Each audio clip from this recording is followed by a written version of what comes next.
살인을 저지르고 광야로 도망간 그 모세의 정서는 어떠했을까요? 40년 동안 미디안에서 양을 지며 살았던 그 모세의 마음을 끌어갔던 그 감정은 어떤 감정이었을까요?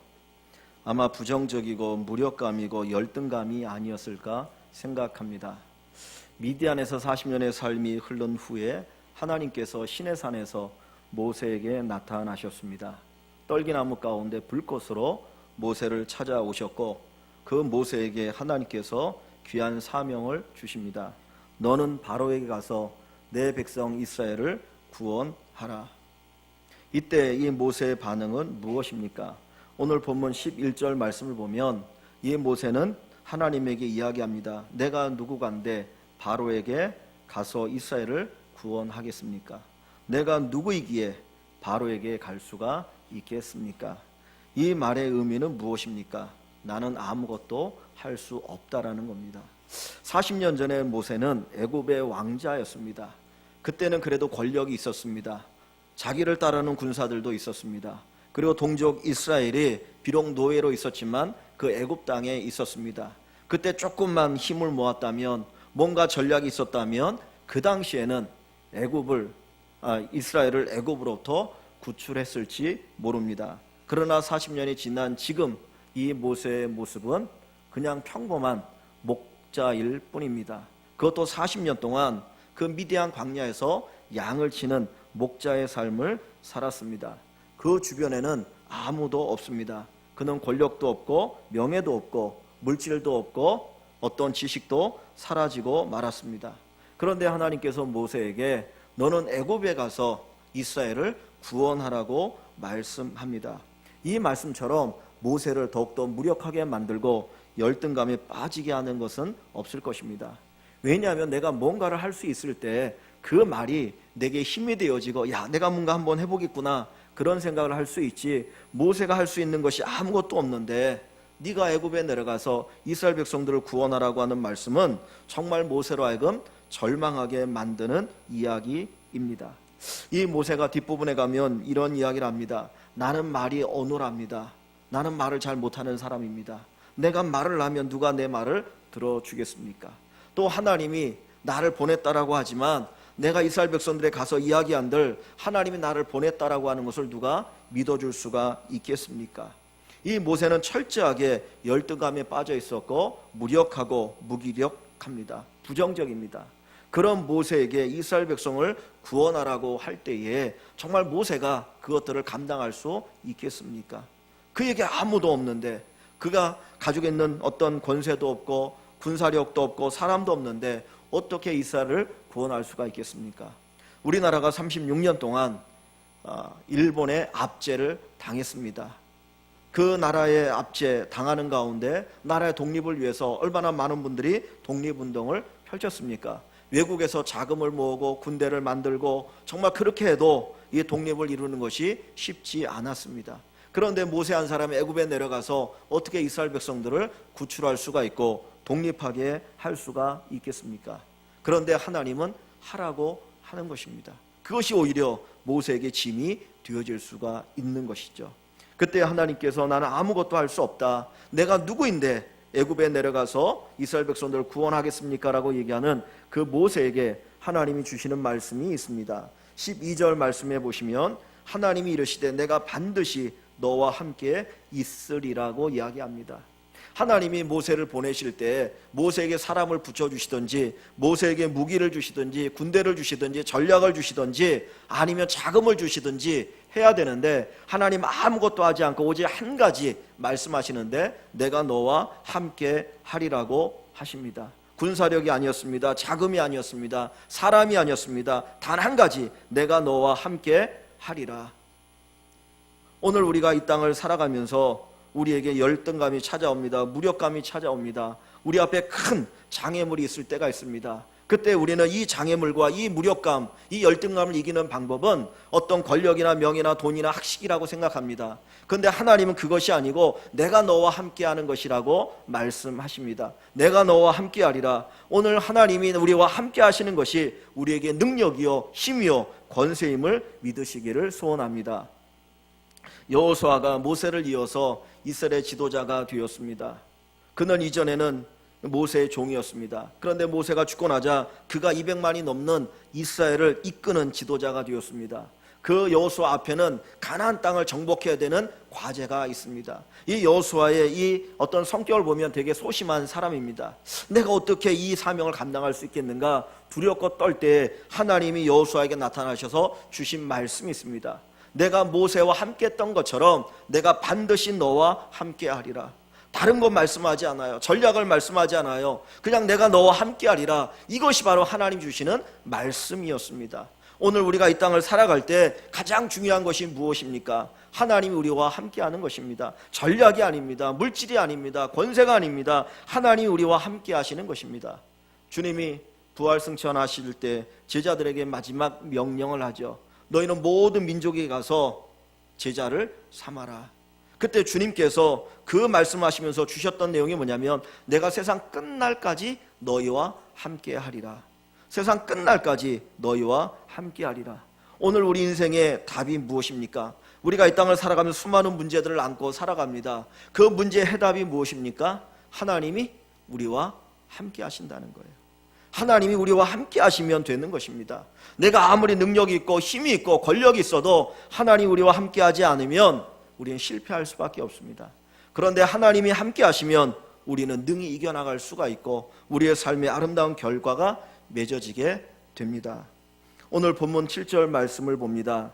오늘 우리가 읽은 이 본문 7절에 보시면 여호와께서 이르시되 내가 애굽에 있는 내 백성의 고통을 분명히 보고 그들이 그들의 감독자로 말미암아 부르짖음을 듣고 그 근심을 알고. 지금 하나님께서 이스라엘 백성들이 얼마나 고통 가운데 있는지를 듣고 보고 또 안다라고 말씀하십니다.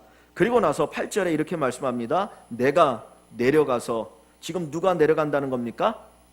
8절에 보니까 누구죠? 내가가 누구예요? 여호와 하나님이죠. 지금 모세에게 나타나셨던 하나님이에요. 모세에게 사명을 주시는 하나님이시거든요. 그 하나님께서 내가 내려가서 그들을 애굽인의 손에서 건져내고. 자, 누가 건져내신다는 겁니까? 하나님이 건져내신다는 거예요. 지금 모세를 보내시지만 모세를 이스라엘 백성들 구원하기 위해서 보내겠다라고 말씀하셨던 하나님인데 그 이전에 먼저 주님 뭐라고 말씀하냐면 내가 가서 그들을 구원하리라는 거예요. 모세가 구원하는 게 아니고 하나님이 구원하시겠다는 겁니다. 어떻게 해요? 하나님 모세와 함께 하심으로. 모세는 생각합니다. 내게 능력이 없는데, 내게 힘이 없는데, 내게 군사가 없는데, 내게 사람이 없는데, 내게 자금이 없는데 내가 어떻게 구원할 수 있을까? 그때 하나님 말씀하는 겁니다. 모세야, 네가 하는 게 아니라 내가 하리라. 내가 하겠다. 내가 구원하겠다라는 겁니다. 내가 너와 함께 하여서 너를 통해서 내가 구원하시겠다. 그것이 바로 하나님의 말씀입니다. 오늘 우리는 생각합니다. 내가 무엇을 할 수 있겠는가? 내가 무엇을 해야만 하는가? 그런데 하나님은 네가 하는 게 아니라 내가 한다라고 말씀하셔요. 오늘 우리를 통해서 역사하시는 그 하나님을 바라볼 수 있기를 주의 이름으로 간절히 축원합니다. 하나님이 모세를 통해서 하시는 겁니다. 모세의 능력이 있느냐 없느냐 관계없어요. 모세에게 사람이 있느냐 없느냐 관계없어요. 모세에게 자금이 있느냐 없느냐 관계없어요. 하나님이 하나님의 권세로 모세를 통해서 구원하시는 겁니다. 전능하신 하나님, 온 세상을 창조하신 그 하나님이 모세를 통해서 일하시는 겁니다. 약속하시고 반드시 그 약속을 이루시는 하나님이 모세를 통해서 역사하시는 것입니다. 우리에게 중요한 건 뭡니까? 내가 아니라 하나님입니다. 하나님이 나와 함께 하시는가? 그 전능하신 하나님이, 그 능력 있는 하나님이 나와 함께 하시느냐 아니하느냐가 내 인생을 결정한다고 하는 이 사실을 잊지 않으시기를 소원합니다. 이 출애굽기 7장 1절 한번 가봅니다. 출애굽기 7장 1절, 출애굽기 7장 1절 앞부분 말씀을 봅니다. 한 중간까지 한번 같이 읽습니다. 출애굽기 7장 1절입니다. 여호와께서 모세에게 이르시되 볼지어다 내가 너를 바로에게 신같이 되게 하였은즉 아멘. 자, 여기 보면 하나님께서 모세에게 뭐라고 말합니까? 내가 너로 하여금 바로에게 무엇 같은 존재가 되게 한다고요? 신 같은 존재가 되게 한다는 거예요. 이 당시에 애굽 왕 바로는 신적 존재입니다. 신의 아들이라고 사람들이 숭배했습니다. 신의 현년이라고 생각하고 있던 거예요. 그런데 하나님은 모세로 하여금 그 바로에게 신적인 존재가 되게 하겠다라고 얘기합니다. 그 이야기는 뭡니까? 모세의 능력이 아니에요. 하나님 모세와 함께 하시니까 모세가 감히 할 수 없는 사람이 되어진다는 거예요. 모세가 애굽에 내려갈 때 그냥 혼자 내려가잖아요. 자기 식구들 데리고. 나중에 형을 만나고 누나를 만납니다. 그 모세가 바로의 궁에 들어갑니다. 그리고 바로를 만나고 당당히 외칩니다. 뭐라고 말합니까? 내 백성을 보내라. 내 백성을 보내라. 오늘 우리 가운데 청와대에 들어가서 당당하게 외칠 수 있는 사람이 몇이나 되겠습니까? 사회에서 뭐 나라가 어떻고 대통령이 어떻고 하는 사람들도 대통령 앞에 가면 그 권세 앞에 두려워서 바른 말 하지 못하고 나올 때가 많이 있잖아요. 그런데 이 모세가 아무것도 가진 것이 없는데 그 바로 앞에 가서 그 의리의리한 궁에서 바로에게 내 백성을 보내라고 얘기할 수 있는 그 힘이 어디에 있어요? 하나님 모세와 함께 했기 때문이에요. 모세가 신적인 존재가 되게 하겠다. 그래서 모세에게 그 하나님의 능력이 나타나는 겁니다. 모세가 하나님의 성품을 가지고 살아갈 수가 있었던 것입니다. 모세가 비록 80세의 노인입니다. 그런 평범한 목자입니다. 40년 전에 배웠던 지식을 다 잃어버렸을 수도 있어요. 그러나 하나님이 함께 하시니까 그런 이스라엘의 위대한 지도자가 될 수가 있었고 그들을 구원할 수가 있었던 것입니다. 모세가 열등감을 떨쳐버릴 수 있었던 비결이 무엇입니까? 그 무기력으로부터 헤어날 수 있었던 것이 무엇인가요? 그 거대한 능력 바로를 이길 수 있는 그 비결이 무엇이었습니까? 무기가 아니었습니다. 군사력이 아니었습니다. 사람의 힘이 아니었습니다. 하나님이 모세와 함께 하시는 것이었습니다. 하나님이 함께 하시는 것, 이것이 축복입니다. 이거를 다른 말로 뭐라고 얘기하나요?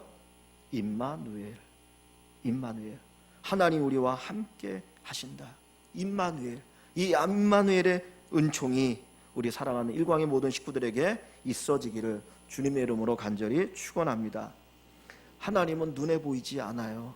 그래서 눈에 보이지 않는 하나님이 그 일을 하실 때 눈에 보이는 모세를 사용하셨습니다. 그래서 눈에 보이는 모세를 통해서 일이 일어날 때 사람들은 모세가 대단하다고 생각을 하게 되어지죠. 모세가 손을 펴서 지팡이를 내리치면 홍해가 갈라집니다. 모세가 손을 들어서 지팡이로 반석을 치니까 거기에서 물이 나옵니다. 사람들은 야, 모세가 위대하구나, 모세가 큰 일을 했구나라고 생각합니다. 그런데 사실은 모세가 한 것이 아니고 누가 한 거죠? 모세와 함께 했던 하나님이 하셨다라는 거예요. 하나님이 모세와 함께 하니까 모세가 지도자가 됩니다. 모세가 능력 있게 되어집니다. 모세가 리더십이 있습니다. 모세가 사람들에게 위대하게 쓰임받게 되어집니다. 오늘 저와 여러분들에게 하나님이 함께 하실 수 있기를 소원합니다. 인간은 누구나 열등감을 가지고 살아갑니다. 내 능력이 부족하기 때문에 열등감을 가지고 살기도 하지만 나보다 더 뛰어난 사람을 만나면 또 열등감을 느끼게 됩니다. 그래서 오래전에 어느 통계에 보니까 서울대 학생들 가운데 열등감 있는 친구들이 많이 있다고 합니다. 정말 우리나라의 최고의 엘리트들이 모인 그 집단이고 그 학교인데 그 학생들 가운데 상당수가 또 열등감이 있다는 거예요. 왜 그렇습니까? 내가 뛰어난 줄 알고 학교에 들어갔는데 나보다 더 뛰어난 사람들이 있더라는 거예요. 거기서 열등감을 느끼게 되어지죠. 우리가 사실을 패시하고 나면 정말 최고의 엘리트라고 생각합니다. 그런데 그 사법연수원에서 자기가 뛰어난 사람들 보면 또 거기에서 열등감을 가지고 무력감을 가지기도 합니다. 야, 저 사람 정도면 대단하다 생각하지만 나보다 더 뛰어난 사람을 보면 또 거기에서 자기도 모르게 열등감을 가질 수가 있다라고 얘기합니다. 조광미인 같다라고 하는 탤런트, 정말 어디에도 뜯어고칠 데가 없는데 그분에게 물어봤어요. 마음에 들지 않는 데가 어디 있습니까? 혹 뜯어고치고 싶은 데가 있습니까? 그랬더니 콩가 어디가 뜯어고치고 싶다고 그럽니다. 우리 같으면 말도 안 되는 소리죠. 사람들은 저마다 열등감을 가지고 살아갑니다. 세상은 우리에게 우리가 정복하기 어려운 장벽들을 우리에게 가져다 주고요, 우리에게 무거운 짐을 가져다 줍니다. 우리 고등학생들은 정말 좋은 대학만 들어가면 다 될 것처럼 생각합니다. 그러나 막상 대학에 들어가고 나면 그 다음에 4년 후에 취직할 것 때문에 또 그게 걱정인 거예요. 그게 무거운 짐입니다. 그래서 졸업 시즌이 되어지면 졸업해야 되는 친구들이 졸업하지 못하고 1년도 학교에다 적을 남겨두는 정말 불행한 현실을 보지 않습니까? 취직을 했습니다. 취직하고 나면 또 무슨 문제가 우리에게 다가옵니까? 결혼의 문제가 다가오죠. 옛날에는 그냥 직장만 있으면 결혼했는데 지금은 그게 안 돼요. 그러니까 34 그리고 그 후반까지 노총각으로 노처녀로 늙어가는 그런 이들이 많이 있기도 합니다. 결혼만 하면 됩니까? 또 자녀를 낳아 길러야 되는데 그 자녀 양육의 문제가 또 우리의 큰 짐이 되어지기도 합니다. 우리가 인생을 살아가면서 만나게 되어지는 이 무거운 장벽과 이 무거운 짐들을 어떻게 해결할 수 있겠는가? 우리 마음에 찾아오는 이 열등감과 무력감을 어떻게 해결할 수 있겠습니까? 내가 뭔가 가지면 됩니까? 가져도 되는 것이 아니라는 거예요. 내 스스로가 해결하려고 하지만 더 큰 장벽을 만나면 우리는 무력감에 빠지고 또 열등감에 빠질 수가 있는 것입니다. 중요한 것은 하나님이 우리와 함께 하셔야 됩니다. 내가 가진 것이 없고 내가 부족하지만 하나님이 함께 하시면 우리는 능히 이겨나갈 수가 있고 능히 복된 삶을 살아갈 수가 있습니다. 이스라엘의 초대 왕이었던 사울은 키가 한 2m 정도 되었던 것 같습니다. 왜냐하면 다른 사람들도 머리 하나가 더 있다라고 말합니다. 그러니까 보통 사람들의 키를 170으로 잡으면 이 사울 왕은 키가 한 2m 되는 사람이죠. 그리고 그는 아주 전쟁에도 뛰어났습니다. 용맹했습니다. 그래서 이스라엘 백성들이 그를 이스라엘의 왕으로 세웠습니다. 그런 사울이었는데 그가 블레셋의 장군 골리앗을 만났을 때 그는 두려워 떱니다. 왜냐하면 골리앗은 키가 3m가 되는 사람이에요. 그가 쓰는 칼은 50kg가 넘는 칼입니다. 그런 자기보다 거의 반배가 큰 그 골리앗 앞에 쓰니까 자기는 정말 별 볼 일 없는 존재가 되어지는 거예요. 이스라엘 왕이었음에도 불구하고 그는 전쟁할 것을 엄두를 내지 못합니다. 장막에 들어가 있습니다. 어떻게 하면 좋겠느냐. 그런데 그때 17살 소년이 나타납니다. 애띤 얼굴입니다. 아직 청년이 되지 않은 그 소년, 군사 훈련 한 번도 받아보지 못했습니다. 들에서 양을 치는 목동이었습니다. 그런데 그 소년이 나타나는데 그가 바로 다윗입니다. 그는 칼도 없습니다. 창도 없습니다. 오직 단 한 가지 하나님이 함께하는 사람이었습니다. 그래서 골리앗 앞에 당당히 얘기합니다. 나는 만군의 여호와 이름으로 너에게 나아가노라. 그리고 물맷돌을 돌려서 던졌을 때 그 골리앗의 이마에 맞춰서 한순간에 죽어버립니다. 하나님이 함께 하실 때 거기에 놀라운 능력이 나타나게 됩니다. 우리는 우리를 과신하지 않기를 원합니다. 내 힘으로 살아가는 것이 아닙니다. 내 힘을 믿고 의지하고 나가면 우리는 좌절감에 빠지거나 우리는 열등감에 빠지거나 아니면 교만하게 되어집니다. 철저하게 하나님만이 우리의 힘입니다. 믿음이 무엇입니까? 하나님과 동행하는 것입니다.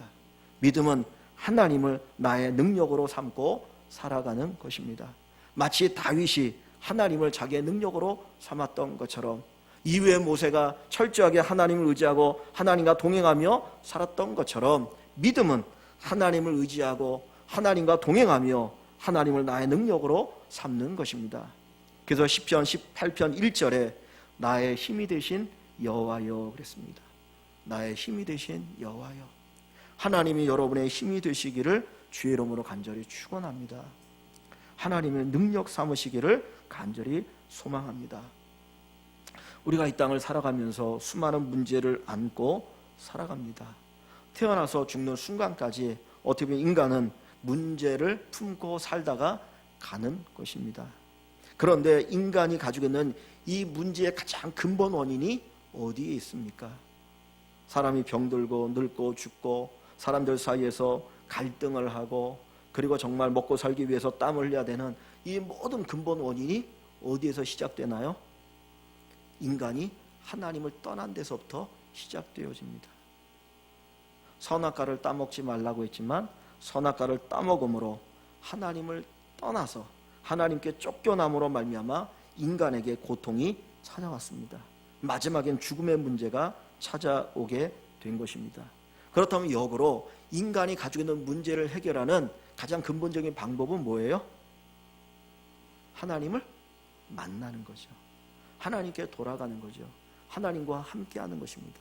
그러기 위해서 하나님께서는 오늘 모세에게 내가 너와 반드시 함께하리라고 말씀하고 계셔요. 오늘 우리 인생의 문제는 하나님께 돌아가면 다 해결됩니다. 탕자가 자기 아버지의 집을 떠나갔을 때 그는 큰 부자로 떠나갔지만 그는 거지로 전락하고 맙니다. 그 탕자의 문제를 해결하는 방법은 오직 한 가지였어요. 자기 아버지 집으로 돌아가는 것, 자기 아버지를 만나는 것. 오늘 우리 인생도 하나님을 만나고 하나님과 동행하면 해결되어집니다. 그 이전엔 그것이 문제로 보였어요. 정말 너무나 문제에서 내게 고달픈 삶의 문제거리였는데 하나님을 만나고 하나님과 동행하니까 그게 아무런 문제가 아니고 오히려 축복이라는 겁니다. 여러분이 잘 아는 송명희 시인, 그는 뇌성마비죠. 그는 자기가 할 수 있는 것이 아무것도 없는 사람입니다. 그는 남이 도와줘야만 먹을 수도 있고 남이 도와줘야만 화장실 가서 문제를 해결할 수 있는 사람입니다. 그런데 그가 하나님을 만나고 하나님과 동행하고 나니까 그는 고백합니다. 나 남이 가진 것 나 없지만 나 남이 없는 것 내게 있게 하셨네. 그는 자기 가장 행복한 사람이라고 고백합니다. 그를 통해서 얼마나 많은 사람들이 다시 한번 삶의 희망을 발견했는지 모릅니다. 오늘 우리가 하나님을 만나는 것이 필요합니다. 하나님과 동행하는 것이 필요합니다. 우리가 나이가 먹고 결혼하고 자녀를 기르다 보면 자녀 문제를 우리가 안고 살아갑니다. 마음대로 되지 않아요. 그것 때문에 힘들어하고 어려워합니다. 그런데 그 자녀 문제를 해결하는 방법이 무엇입니까? 우리가 쫓아다니면서 그 아이들을 어떻게 해결할 수 있을까요? 아니요. 아무리 부모가 잘해줘도 학교에서 또는 다른 곳에서 만나는 그 문제 때문에 애들은 힘들어할 수 있습니다. 그런데 그 자녀 문제를 해결하는 방법은 우리 아이들로 하여금 하나님과 동행하는 방법을 가르쳐주는 거예요. 요셉이 하나님과 동행할 때 애굽의 종으로 팔려갔지만 정말 거기에서 축복된 인생을 살 수 있지 않았습니까? 모세에게 하나님이 함께 하실 때 모세의 삶이 달라질 수 있었던 것처럼 우리의 자녀들이 하나님과 동행하는 방법을 배우게 되어지면 그는 정말 멋있는 자녀들로 살아갈 수가 있을 줄 믿습니다. 오늘 우리 교회 모든 성도들이 살아계신 하나님과 동행하는 귀한 은혜의 축복이 있기를 주의 이름으로 간절히 축원합니다. 다시 본문 12절로 가봅니다. 12절 가보시면 하나님 모세에게 말씀하시는 내용입니다. 12절을 같이 한번 읽습니다. 하나님이 이르시되 내가 반드시 너와 함께 있으리라. 내가 그 백성을 애굽에서 인도하여 낸 후에 너희가 이 산에서 하나님을 섬기리니 이것이 내가 너를 보낸 증거니라. 아멘. 여기 보면 하나님 내가 반드시 너와 함께 할 것이다. 내가 너를 혼자 보내지 않고 내가 너와 함께 애굽에 갈 것이다 그랬어요. 그러면 하나님이 함께 하신다는 증거가 뭐냐? 모세는 두려워 떱니다. 그때 하나님이 주신 증거가 있습니다. 그 증거가 12절의 중간 이후입니다. 내가 내 백성을 애굽에서 인도하여 낸 후에 너희가 이 산에서 하나님을 섬기리니 이것이 내가 너를 보낸 증거니라 그랬습니다. 하나님 모세와 함께 한다는 증거가 뭐예요? 시내산에서 하나님을 섬기는 것이 증거라는 겁니다. 시내산에서 어떤 일이 있었습니까? 이스라엘 백성들이 애굽에서 나온 후에 약 2개월이 지난 후에 시내산에 도착합니다. 거기에서 하나님 모세에게 십계명과 율법을 주시죠. 그리고 거기서 성막을 짓고 하나님을 섬기게 됩니다. 예배합니다. 거기서부터 제사가 시작되어집니다. 하나님께서 이스라엘과 함께 했던 증거는 뭐냐? 예배라는 거예요. 오늘 우리가 하나님이 나와 함께 하시는 그 증거를 어디서 발견할 수 있습니까? 이 예배 가운데서 발견할 수 있다는 거예요. 정말 하나님 나와 함께 하심을 우리는 이 예배 속에서 경험할 수 있길 원합니다. 이 예배가 살아계신 하나님이 우리 가운데 임재하심이 체험되어지는 예배가 되길 원합니다. 내가 예배 가운데 하나님을 만나지 못하면 우리가 어디에서 하나님을 만날 수 있겠습니까? 하나님 특별히 불러주신 이 축복의 자리에서 살아계신 하나님을 만나고 그 하나님의 임재를 체험해야 우리가 일주일 동안 세상을 살아갈 때 하나님 우리와 함께 하심을 우리가 경험할 수가 있고 간증할 수가 있게 되는 것입니다. 여러분들이 예배 속에서 하나님이 나와 함께 하신다는 것을 새롭게 경험할 수 있길 원합니다. 우리가 세상을 살다 보면 우리가 찢어지고 넘어지고 자빠지고 또 깨지고 그리고 패할 때가 많이 있습니다. 그러다가 우리가 교회로 옵니다. 하나님 제가 잘 살아보려고 했는데 이것밖에 안 됐어요. 내가 죄 안 지도를 했는데 이것밖에 안 됐어요. 그리고 우리가 회개하고 눈물 흘리고 하나님의 도움을 구합니다. 그때 하나님이 이 예배 가운데 우리와 함께 하시는 겁니다. 임재하시는 겁니다. 내가 너를 사랑한단다. 내가 너와 함께 한단다. 네 힘으로 하려고 하지 마. 내가 도와줄게. 나를 의지해. 내가 그럼 반드시 승리할 수 있을 거야. 다음 주에 조금 더, 그 다음 주에 조금 더 그러다가 우리는 세상에서 승리하는 자가 되어지고 하나님의 능력을 경험하게 될 줄 믿습니다. 우리가 뭔가를 이렇게 전자제품이나 이런 것들을 우리가 작동시킬 때 두 가지로 작동시킵니다. 하나는 건전지입니다. 건전지를 통해서 우리가 작동을 시키죠. 그러면 건전지를 통해 작동시키면 좀 편리할 수 있어요. 아무데나 가지고 다닐 수 있으니까. 그러나 건전지가 다 방전이 되고 나면 쓸모가 없습니다. 더 이상 그 제품이 작동이 되지 않아요. 그런데 전기 코드를 딱 연결하면 발전소에서 전기를 끊지 않는 한은 계속해서 그 제품들은 작동하게 됩니다. 오늘 우리의 힘으로 살아가는 것은 마치 건전지와 같습니다. 내가 조금 힘이 있을 때는 뭔가 할 수 있는 것 같아요. 내게 능력이 조금 있을 때 할 수 있는 것 같습니다. 그러나 내 힘이 다 방전되어지고 나면 우리는 아무것도 할 수 없어요. 내가 가지고 있는 그 힘의 역량을 벗어나면 우리는 그만 포기해야 됩니다. 그래서 건전지 보면 9V짜리 있고 1.5V짜리 있고 그러잖아요. 그 능력의 한계를 벗어나면 할 수가 없어요. 움직일 수가 없는 거예요. 그러다 보면 사람들이 낙심하고 절망합니다. 그런데 건지 코드를 꽂아 놓으면 계속해서 전기가 오는 동안은 모든 것이 다 움직일 수 있습니다. 우리 교회에 전기 들어오는 양이 200kg라고 합니다. 여러분의 가정에 들어가는 전기 양은 5kg, 3kg일 거예요. 200kg 전기가 들어오니까 이 모든 것들이 작동될 수 있는 거예요. 아무리 화려하고 멋있는 조명이 있고 마이크가 있어도 전기가 계속해서 그 어떤 능력으로 들어오지 않으면 작동이 되지 않아요. 오늘 하나님이 우리에게 마치 전기처럼 새 힘을 주셔야 합니다. 하나님과 연결되어서 하나님이 동행하여서 우리에게 능력을 주실 때 우리가 승리하는 삶을 살아갈 수가 있고 어떤 난관도 헤쳐나갈 수가 있을 줄 믿습니다. 모세는 하나님과 동행할 때 120세까지 눈이 흐리지 않았다 그랬습니다. 모세의 고백이 무엇입니까? 시편 90편에 보면 사람의 연수가 70이요 강건하면 80이라고 그랬어요. 그 당시에 대부분의 사람은 70세, 80세는 다 죽어야 됐어요. 그런데 모세는 120세까지 살았습니다. 그 120세까지 살아도 그 눈이 흐리지 않았다라는 거예요. 왜 그렇습니까? 하나님 그에게 사명을 주시고 그와 함께 하셨기 때문입니다. 하나님 모세와 함께 할 때 그는 자기 민족의 아픔을 치료하는 자가 될 수가 있었습니다. 하나님 모세와 함께 할 때 그는 이스라엘 민족으로부터 사랑과 존경을 받는 지도자가 될 수가 있었습니다. 오늘 저와 여러분들이 믿음으로 하나님과 동행하면 하나님의 능력을 체험합니다. 우리가 믿음으로 하나님과 동행하게 되어지면 많은 사람들의 아픔을 치유하는 자가 될 수 있을 것입니다. 우리 주변에 아파하고 힘들어하는 분들을 외면하지 않아요. 그분들을 향하여 그리스도의 사랑을 나눌 수 있는 놀라운 역사가 일어나게 될 것입니다. 하나님 우리와 함께하면, 우리가 하나님과 함께하면 사람들로부터 사랑과 존경을 받을 수가 있습니다. 오늘 우리가 누릴 수 있는 최고의 축복이 무엇입니까? 그것은 임마누엘입니다. 하나님이 우리와 함께 하시는 것. 나 혼자 사는 인생이 아니라 하나님 우리와 함께 하시고 우리와 동행하시고 우리와 함께 걸어가는 그 인생이 가장 큰 축복임을 저와 여러분들이 잊지 않으시기를 소원합니다. 여러분들은 하나님과 동행하고 계십니까? 여러분들은 얼마나 하나님을 의식하며 살아가고 있습니까? 여러분들은 하나님의 음성에 얼마나 귀를 기울이고 살아가고 계십니까? 하나님과 얼마나 대화하고 계십니까? 여러분에게 기도의 시간이 있습니까? 여러분에게 정말 예배를 소중히 여기는 마음이 있습니까? 이 예배 가운데 하나님을 만나고 하나님을 체험하는 은혜가 있기를 원합니다. 그리고 삶 속에서 살아계신 하나님을 만날 수 있기를 소원합니다. 여러분들이 세상의 사람들에게 나눠주는 가장 큰 축복은 하나님을 만나게 하는 겁니다. 우리의 근본이신 하나님, 우리의 능력이신 하나님을 만나게 해주는 것만큼 큰 복을 나누는 게 없습니다. 여러분을 통해서 그 누군가가 살아계신 하나님을 만날 수 있기를 원합니다.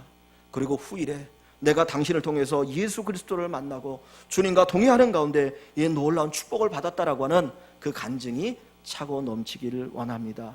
우리 모든 일광의 식구들이 살아계신 하나님과 함께하는 이 임마누엘의 축복이 차고 넘칠 수 있기를 주님의 이름으로 간절히 축원합니다. 우리 이 시간 말씀을 생각하면서 함께 기도하기를 원합니다.